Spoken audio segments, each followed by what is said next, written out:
Kasih Met Malaysia. Bagi menangani isu peningkatan harga rumah di Sarawak, Kerajaan Negeri bantu rakyat miliki kediaman dengan harga mampu milik. Laporan itu antara perkembangan semasa dari Bumi Kenyalang dan langsung ke RTM Kuching bersama Fazrul Hisham Afandi. Silakan.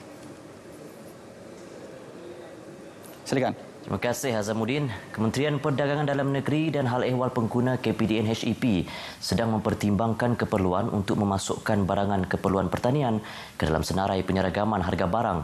Menterinya Datuk Alexander Nantalinggi berkata, ini bagi membantu mengurangkan beban masyarakat pertanian, khususnya penduduk luar bandar di Sarawak yang menghadapi kesukaran membeli barangan berkenaan yang kini dijual pada harga yang tinggi.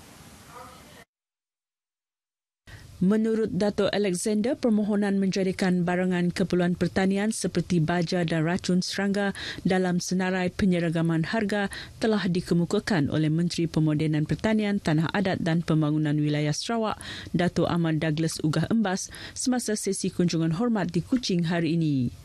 Kita anggap itu sebagai perlu kita masuk ke dalam senarai kerana KPDN HEP dalam menggunakan program ini adalah untuk membantu penduduk yang di luar bandar yang menghadapi yang beban dengan harga kos ataupun kos harga barang yang tinggi. Jadi apabila nanti kalau kita boleh memasukkan barangan-barangan pertanian itu tadi dalam senarai itu, semestinya outcome-nya nanti adalah kita dapat membantu mereka yang di luar bandar. Jelasnya perbincangan lanjut akan menyusul antara kementerian beliau dengan pihak Dato' Ahmad Douglas bagi memperincikan barang-barang keperluan pertanian yang lain yang boleh dimasukkan dalam senarai tersebut. Terdahulu, Dato' Alexander mengadakan kunjungan hormat ke atas Ketua Menteri Datuk Patinggi Abang Johari Tun Openg bagi membincangkan tentang pelaksanaan kempen perniagaan untuk mengembalikan keyakinan pengguna terhadap perdagangan dalam negeri atau aktiviti beli belah. Katanya kempen berkenaan termasuk kempen beli barangan Malaysia dan kempen jualan Malaysia yang akan diadakan di Sarawak, dan KPDN HEP memohon maklum balas serta kerjasama kerajaan negeri untuk menjayakan program berkenaan. Pembinaan rumah mampu milik di kawasan Jepak dan Kidurong akan menggunakan pakai model yang digunakan kerajaan negeri seperti di Sibu dan Kuching. Memaklumkan perkara itu, Ketua Menteri Datuk Patinggi Abang Johari Tun Openg menambah, ia bagi menangani isu peningkatan harga rumah yang mencecah nilai antara RM600,000 hingga RM700,000 di Bintulu. Menurut Datuk Patinggi Abang Johari, melalui usaha ini, kerajaan dapat membantu rakyat memiliki rumah dengan harga mampu milik. Rumahnya dengan tanah 10 poin dan ia adalah core house dan harganya lebih kurang antara 90 ke 100,000.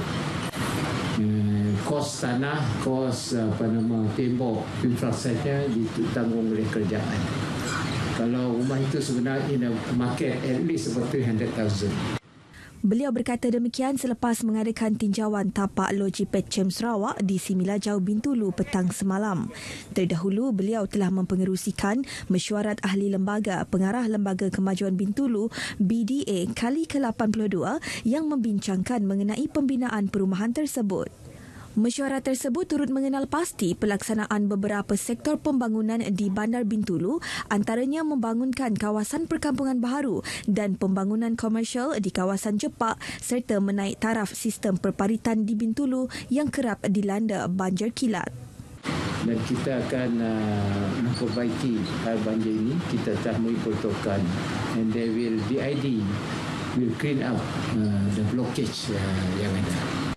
Sebelum mesyuarat tersebut bermula, Datuk Patinggi Abang Johari turut menyaksikan penyerahan bayaran zakat perniagaan BDA berjumlah RM1 juta kepada tabung Baitumal Sarawak. Sementara itu, dalam lawatan singkat ke tapak projek Jambatan Bintulu Jepak, Datuk Patinggi Abang Johari Tun Openg memberitahu kerja-kerja pembinaan projek tersebut kembali beroperasi selepas 3 bulan tergendala ekoran pandemik COVID-19. Projek berkenaan dijangka siap pada Julai 2023 lewat 3 bulan daripada jadual asal. Dia berjalan dengan baik dan diharapkan pada tahun 2023 ia akan siap. Bermakna daripada Bintulu ke airport hanyalah 6 km. Persatuan Penjajah Petra Jaya memohon agar masa operasi pasar malam belia N6 Metro City Matang Kuching diubah dari pukul 5.30 petang hingga pukul 12.30 malam. Ahli Dewan Undangan Negeri Adun Tupong Fazruddin Abdul Rahman memberitahu ia berikutan maklum balas yang dinyatakan peniaga-peniaga pasar malam yang merasakan masa operasi yang ditetapkan iaitu dari pukul 4 petang sehingga 10 malam adalah tidak sesuai. Pukul 10 ya agak payah sikit. Pukul 4 orang belum ada balik kerja, jadi saya ada customer. Dan pukul 10 terlalu awal kerana ada yang balik kerja shift, kerja supermarket yang habis pukul 9 atau si sempat nak beli. Jadi saya ingin mohon agar SDMC mempertimbangkan bermula mungkin pukul 5.30 habis pukul 12. Beliau memberitahu demikian kepada pemberita selepas melawat pasar malam tersebut malam tadi yang memasuki hari kedua operasinya setelah ditutup hampir 4 bulan. Jelasnya lagi, peserta itu berharap agar pihak Jawatan Kuasa Pengurusan Bencana Negeri JPBN Sarawak akan mempertimbangkan perkara tersebut. Persatuan tersebut turut memohon agar masa kunjungan yang ditetapkan untuk pengunjung selama 30 minit dapat dipanjangkan kepada 45 minit untuk memberi ruang kepada pengunjung agar lebih selesa untuk berurus niaga. Sekian berita dari Sarawak, kita kembali bersama Azamuddin di Angkasa Putih. Ya, itu dia perkembangan dari Sarawak. Saudara, sebelum kita ke berita